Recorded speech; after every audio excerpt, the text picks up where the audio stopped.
It's my pleasure to welcome you here at the Clark Howard Show. You know, our mission is to serve you with advice and information that empowers you so you make better financial decisions in your life. With the recent hurricanes, wildfires, natural disasters around the country, I've got some specific advice for you when you're buying a home. And I also want to talk about, speaking of homes, something we're asked about constantly, how to find legitimate remote work, or work from home as it used to be referred to. And a lot of con artists out there talk about how to protect yourself. The back-to-back storms, I mean, the Helene hit that was so severe on parts of Florida, and then brutal in North Carolina, but not talked about because the damage was so severe in North Carolina and loss of life. The damage that happened across so much of Georgia from Helene. And then we had Milton come across, and people who just suffered in parts of Florida from Helene got hit again. And people's homes ruined in so many places. And there are a few consistencies here. One, that virtually no one in Florida, Georgia, or North Carolina had flood insurance. That overwhelmingly, these are uninsured losses for most of what occurred. And, you know, I read the financial press, I read Barron's every day, and I read the Financial Times every day.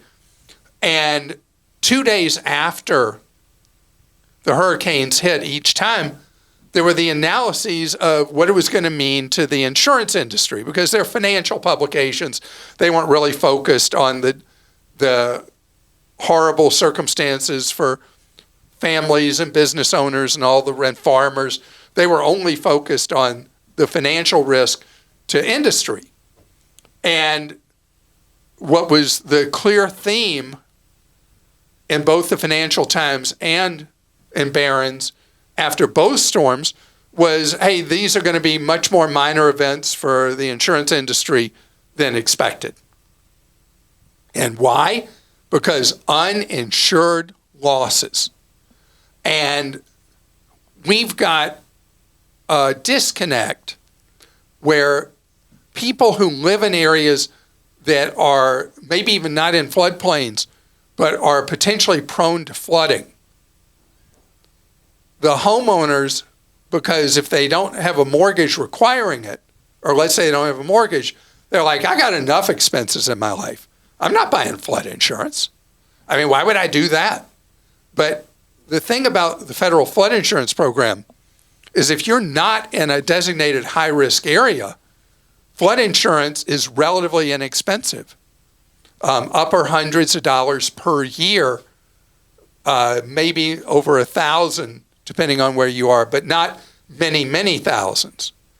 And so flood insurance is what steps in because your own homeowner's insurance does not cover you against risk of a flood. And every time there's a flood incident, probably 4 or 5 times a year, I mention this, but this time I'm really all over it because I've been reading that in the areas affected in the North Carolina mountains, that these are all beautiful, pristine settings along rivers, and the water in the mountains just has nowhere to go but into the valley and the rivers and creeks, and then a big event happens, it goes over the banks, and we can repeat this story over and over again, unconnected to hurricanes, just when there's a major rain event. And these homes are not necessarily in a flood zone, but they can flood, as we saw, and these losses completely uninsured. And so if I'm talking to you, if you're like, yeah, that last storm, wow, that river got pretty close, that creek got pretty high, whatever. Having flood insurance is a smart purchase. And you have to go to floodsmart.gov to find out what it would cost at your dwelling to be protected. And what you get for it is you got $25,000 coverage for a basement and $250,000 coverage for the dwelling. And it is really worthwhile. And as I mentioned that last year about Zillow. Zillow has a tool now, and I'm finding this more and more available databases online that show the risk of an individual home. And now more and more states, sellers have to disclose to you if there has been a flood in a home. So knowing although the climate risk thing on Zillow is not just floods, it's various calamities, catastrophes that occur. And you got to go in with your eyes open. You got to know, and the more you know, the better it is. And then here's talk about better. Okay. So it didn't get a lot of coverage, but I don't remember if it was Helene or Milton. There was a neighborhood on the Gulf Coast that the home sustained basically no damage, with homes around it heavily damaged or destroyed. And what was the difference? Building standards. Building standards. I mean, this has been something we've known about since Andrew hit in 92 in South Florida. And there was a neighborhood that had traditional built homes and had habitat homes. And the pictures were just amazing because the only homes still standing were the habitat homes, because they were built by the volunteers to exacting standards for a high category hurricane. And at that time, there were no requirements in South Florida to do that in 92.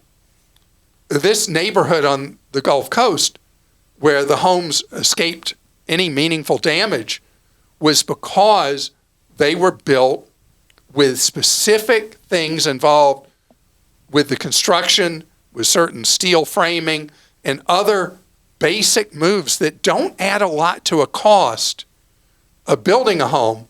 But homeowners, when they're looking at a new home or looking at a new to them home, what are they looking at? They're looking at features. They're looking at, I love that floor plan. Look how beautiful that bathroom is. They're not thinking about what happens because you're buying a fantasy. But now we see reality. And that's why when you're buying a home that is in an area that is vulnerable to wind and rain and water, wind, rain, water, obviously, you want to buy one that is built to withstand the force of nature as best it can. And again, it doesn't cost that much extra, but it sure makes a difference when the chips are down. All right, we'll go to questions. How many times have you heard me say this kind of stuff? I know. Well, the building standards is something that, I definitely didn't think about in the past, so I think that's key.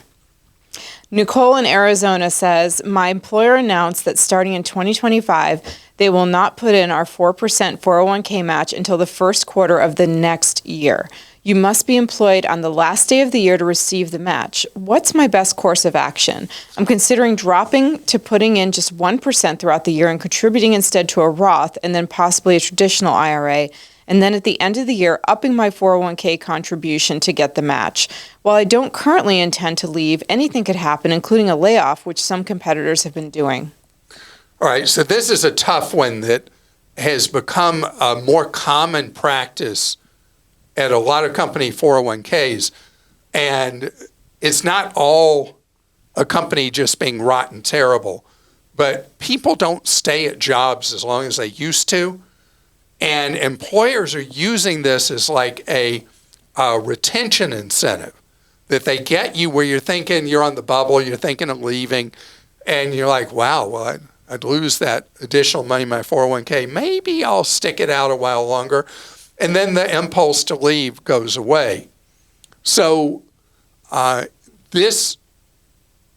you're saying really worries me because then it becomes an incentive for you not to save for retirement. So if you think about this, if you put money in your own, and unless you're making huge money, I want you in Roth IRA only, no traditional. In your employer plan, unless you're making huge money, you should be in the Roth version of the 401k, not traditional. But think of this. Nobody's matching your money in your Roth IRA. What we're talking about here is the employer in the 401k. You may or may not receive the match on whether or not you stay. So you don't change your incentive to save in the 401k plan because you may or may not get the match.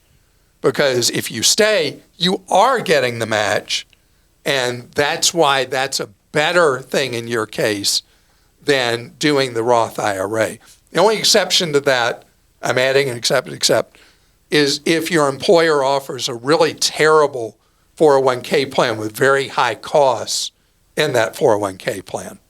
James in Wisconsin says, we just had our third baby, our third boy. Congratulations. We need to add him to our medical insurance, but they are insisting on having his social security number in order to do this. This doesn't make sense to me and makes me a bit nervous.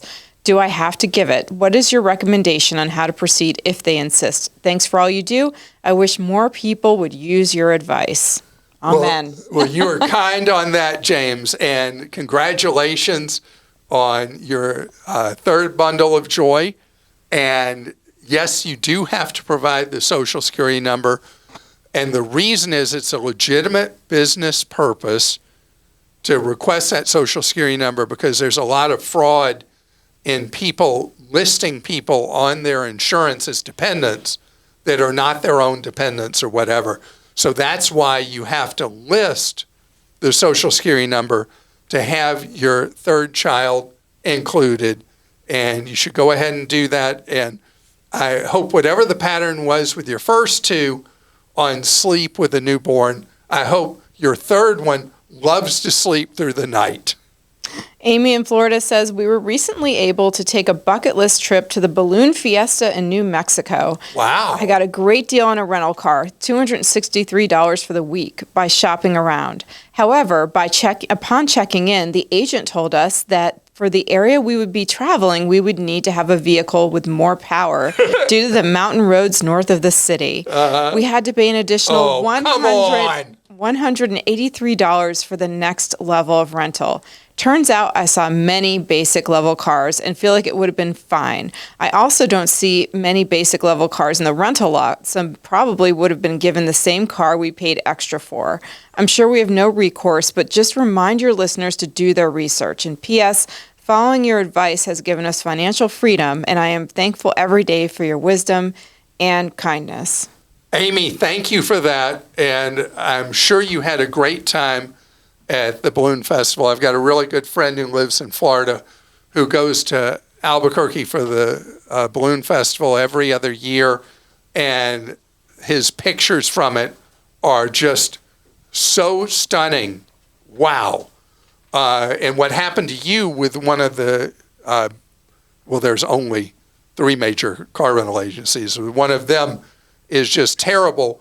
And I would, if you post, Amy, on social media, I would post your experience on social media and see if the car rental company trying to protect its reputation is monitoring and offers you something.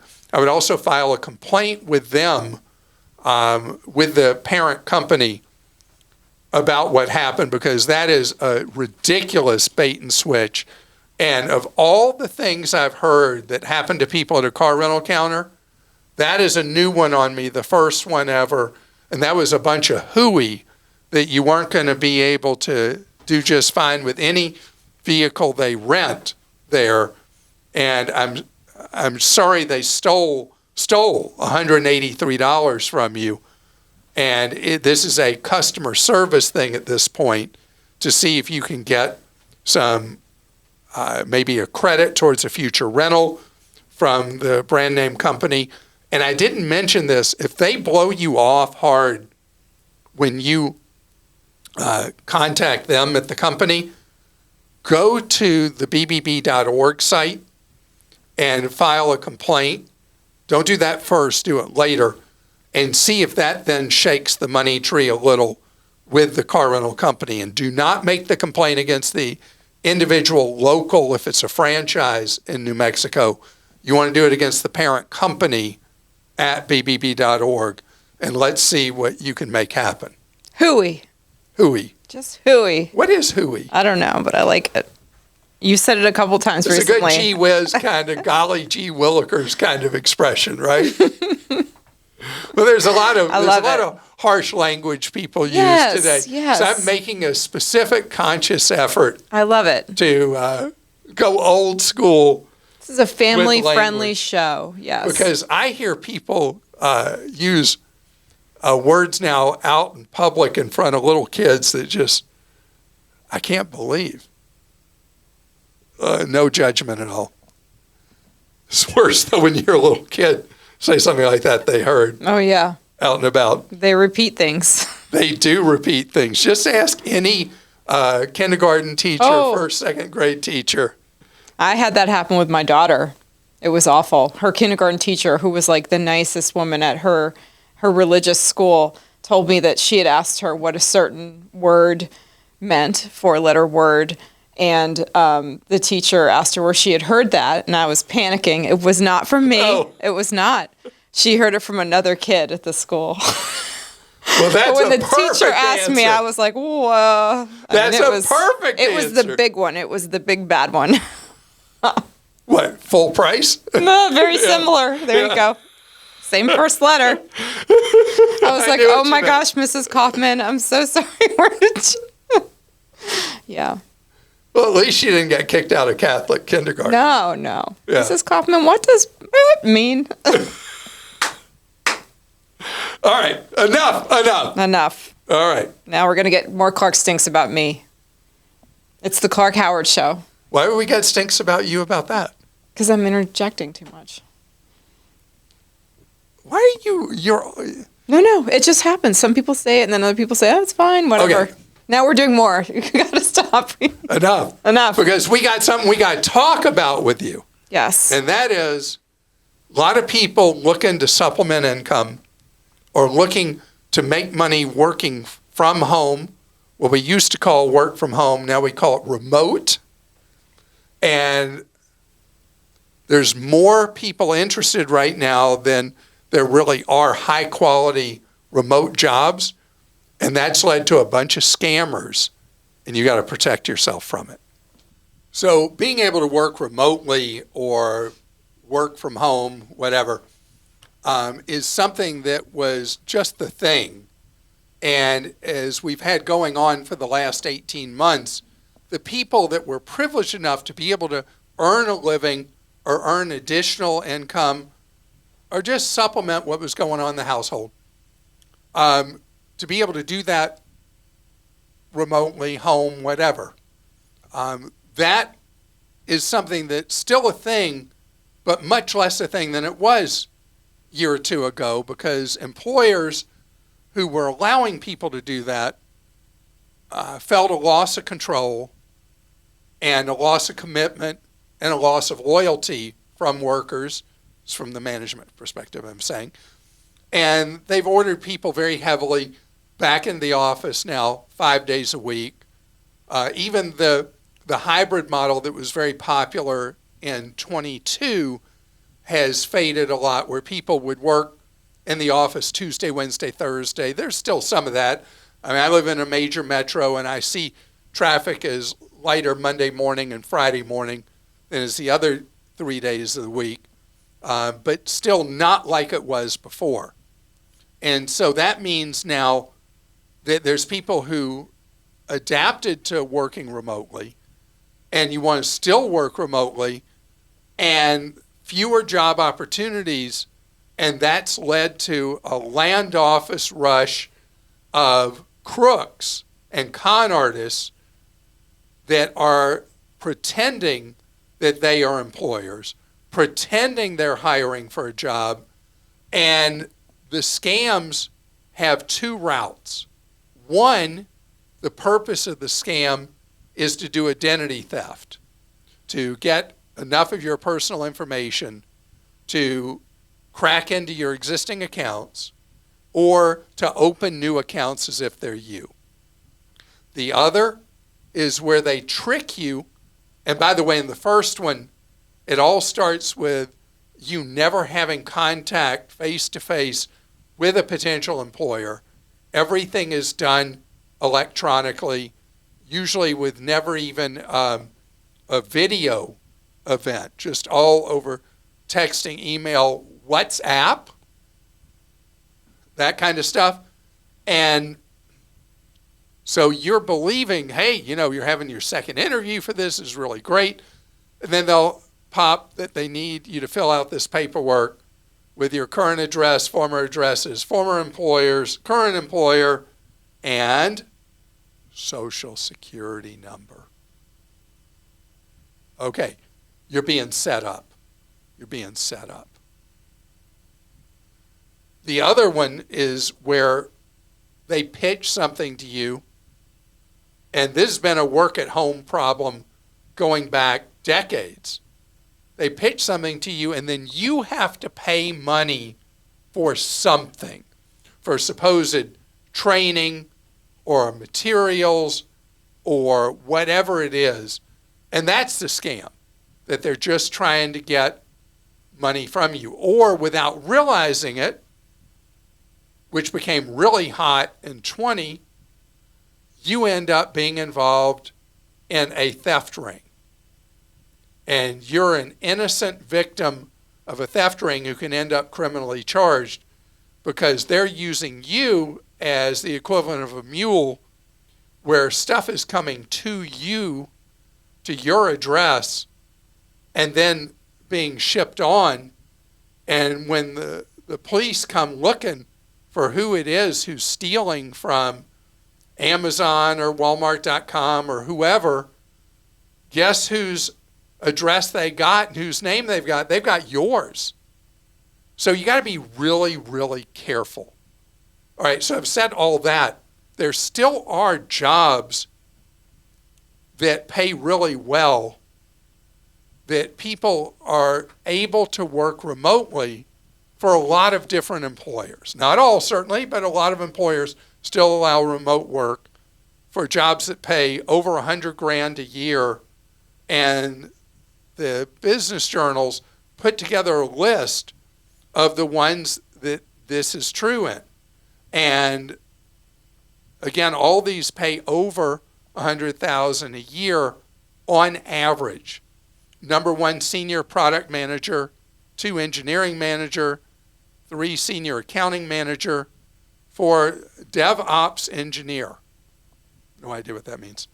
Tax manager, account executive, sales usually, financial planning and analysis manager, finance manager, project manager, data scientist.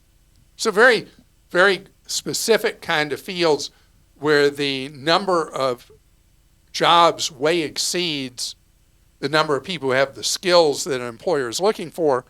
And that's when you're really much more able to be able to find what fits you, which is some form of remote work. What if it's something that you're just trying to earn some part-time pay?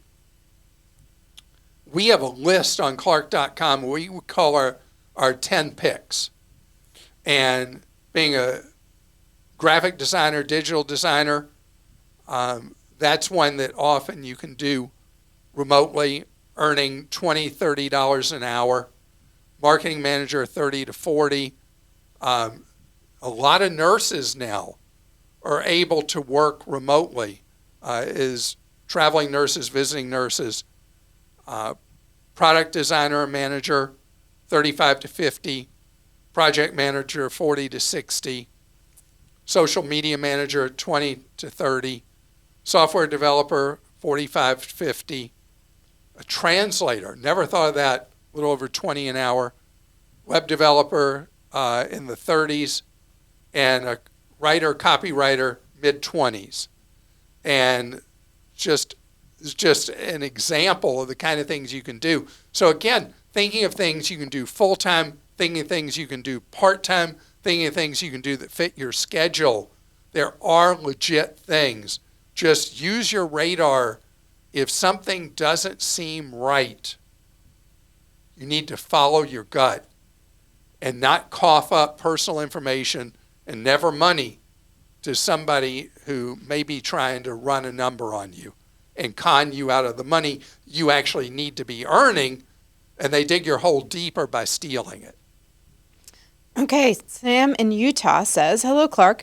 About a month ago, I received a notice from my insurance company that they were going to send an inspector to drive by my property. I've been a homeowner for 10 years and have never had a claim. I have credit scores in the mid-800s and haven't ever been involved in a lawsuit.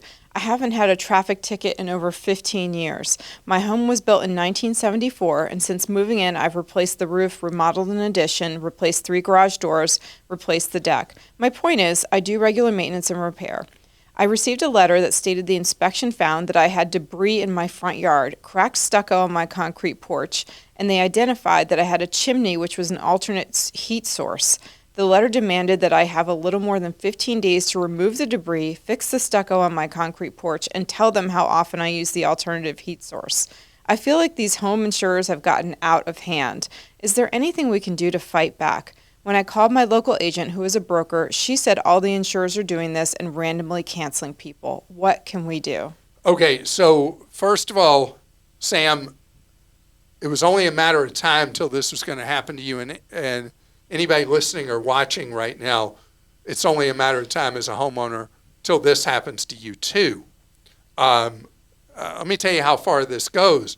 When my wife and I bought a condo, we only got insurance provisionally, and we had to have an inspection by an inspector from the insurance company for them to validate the insurance, and we were given a list of things the insurer expects us to do. Because insurance has changed. Insurance used to be a wide swath kind of thing for homeowners. This predates, this trend was already in place before insurers really got amped up about fears of higher claims because of climate change. And so now insurance is being risk managed down to the individual property. And a lot of insurers are checking the roof condition and the property by satellite, every week now. And so you could hear from your insurer at any time saying, hey, we noticed there's a car on blocks on your property. We want that gone. Or whatever it is that comes up on the imaging that they're having done. I heard there are insurers now that are even doing this daily. I can't imagine they're spending that money.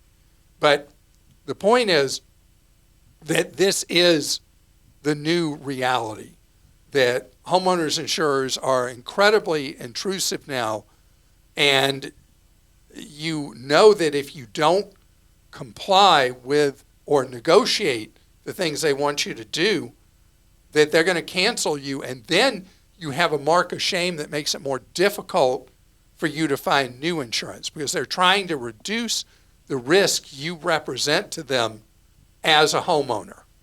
Dave in Arizona says, we own a commercial building that we purchased for $450,000, and the mortgage is only about $2,500 a month. The building is now worth about $2.5 million. Wow. Do we know how many years it's gone from 450 to 2.5? Wow. How do we maximize our wealth from the commercial building? Live off the tenant's rent, about $8,000 a month, sell for $2.5 million and invest the balance after capital gains, withdraw our equity and refinance? Go Falcons if that helps you answer my question. And go Cardinals. So my Falcons are doing pretty well right now. Anyway, it's hard for me to concentrate once you mention the NFL. So I just did quick math in my head, and for what you paid for the property, your rental income is really good.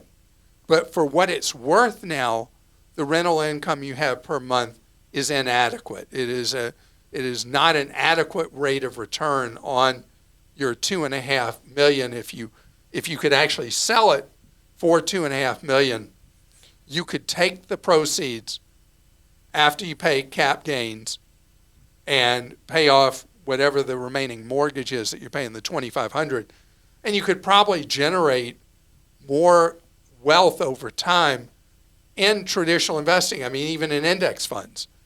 But there's real value in diversification, where you own investments in the stock market, you own investments if you have your own, well, this is like your own business too, owning this building. I really like having a diversified portfolio, which is why I have rental properties and traditional stock market kind of investments. So this is a diversification play at the rent you're getting. It's not enough rent, though, not close, against a building valued at $2.5 million. I don't know if you're undercharging in rent, that the marketplace would support higher rent. If it won't support higher rent, that still tilts me towards it being a good idea to sell, take those chips off the table. Because I'd be much happier if you were getting rent in the range of maybe $20,000 a month or so on that. Then you've got something that's a pretty compelling investment. At $8,000, I don't see it. Holly in Arizona says, my husband and I truly cannot thank you enough for all the information you provide daily to help our family. We've been able to cut expenses and have so many more things on our radar since finding you a few years ago. We have multiple questions, but we'll focus on the most pressing one for now. We have 2 high schoolers. Our daughter's a sophomore and our son is a senior. They will each be receiving about $50 to $60K from a grandparent in the spring who would like them to use the money for college from cashing out a CD. Wow. We currently have an Iowa 529 plan and have had it for over 15 years. Where's the best place to put this newfound money? The kids will most likely each receive a check made out in their names. Our son will be 18 at the time, but our daughter will still be a minor. Can we deposit such a large amount into their 529s? It might also be nice to have at least some of the money for expenses that may not traditionally be eligible 529 expenses, for an on-campus parking pass or other such expenses, for example. Before we fill out the FAFSA in December, our son decided he wanted to open a Roth to put his hard-earned money from working, but we understand that he can only put up to the amount of his annual earnings. What do we do with the funds that we anticipate arriving in the spring? Thanks again to both of you. We enjoy listening to your fun banter and all the useful tips you provide. That's so sweet. And also somebody else wrote in, very similar question, teenager getting like $40,000 and has a 529. Will it max out their 529 to put the money in there? How to handle it? Yeah. Okay, so there's a different strategy I'd recommend, Holly, and that is the generous grandparent who's giving this money, that instead what they do is they take that money and they open a 529 account for each of your children, the senior and the sophomore. And they're the owner, the grandparent's the owner, for the beneficiary of each being each of the children. And then that money has much less impact on them qualifying for whatever financial aid or assistance they would get from college. With the money flowing into their hands, that becomes a real burden for qualifying for any financial aid from any campus either your high schoolers may go to college. So that is the best answer. And there's a provision under the law where a grandparent can give money to the benefit of a grandkid through a 529 and not have any gift tax implications for amounts. Gosh, I think now it's up to $90,000 per kid all at once. That is a far more favorable system than it works if they just give the money to a grandkid. So you said maybe not all the money would be used for college. All right, so here's the really cool thing. 15 years from now, your kids would be able, whatever money's left over in 529s, they're able to convert it tax-free. Remember, the Roth money, the 529 money grows tax-free through the years. There's a special law that allows the money to then transition. At this point with the law, $35,000 total, can transition into a Roth IRA tax-free. So the money becomes future wealth for the kids, whatever is not used for college. Gosh, that's a lot to say all at once. Anyway, here's something else. You got something that's bugging you. You don't know how to make a decision. You got a consumer problem or a money problem. You don't know what to do. Well, we have free one-on-one advice available to you. And it's available 5 days a week, 30 hours total. Free one-on-one. We've been doing it since 1993. Gosh, last millennium, right? Anyway, so if you want to get that advice, just go to clark.com/CAC and you'll see how you can do it. Everything we do, whether it's what I do on television, radio, podcast, newsletters, social media, websites, or our Team Clark Consumer Action Center, everything is devoted to empowering you with advice that helps you save more, spit it out, spend less, and avoid getting ripped off. And have a great day. Wait, there's more. Tomorrow, Clark Stinks is coming your way. My favorite podcast and YouTube episodes.